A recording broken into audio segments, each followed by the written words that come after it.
തലസ്ഥാനത്തെ പാളയത്തുള്ള MLA ഹോസ്റ്റലിൽ തീപിടുത്തം.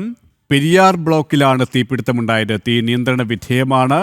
ഇവരുമായി ദിസ്ന സുരേഷ് ചേരുകയാണ്. ദിസ്ന, എപ്പോഴായിരുന്നു തീപിടുത്തമുണ്ടായത്? തീ പൂർണ്ണമായും നിയന്ത്രണ വിധേയമായി കഴിഞ്ഞോ?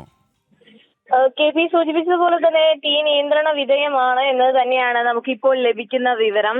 പെരിയാർ ബ്ലോക്കിലാണ് ഇത്തരത്തിലൊരു തീപിടുത്തം ഉണ്ടായതെന്നാണ് മനസ്സിലാക്കാൻ സാധിക്കുന്നത്. ഫയർഫോഴ്സ് ഉൾപ്പെടെ അവിടെ എത്തി തീ നിയന്ത്രണ വിധേയമായി എന്നൊരു ആശ്വാസകരമായ വാർത്തയാണ് ഇപ്പോൾ നമുക്ക് അവിടെ നിന്ന് ലഭിക്കുന്നത്. എങ്ങനെയാണ് തീപിടുത്തം ഉണ്ടായത് എന്നതിനെ സംബന്ധിച്ച കൂടുതൽ വിവരങ്ങൾ ഇപ്പോൾ ലഭ്യമല്ല.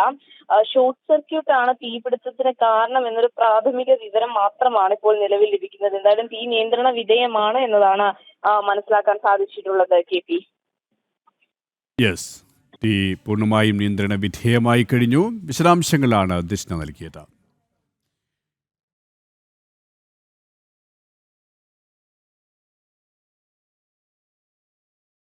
തലസ്ഥാനത്തെ പാളയത്തുള്ള MLA ഹോസ്റ്റലിലാണ് തീപിടുത്തമുണ്ടായത്. പെരിയാർ ബ്ലോക്കിലാണ് തീപിടുത്തമുണ്ടായത്.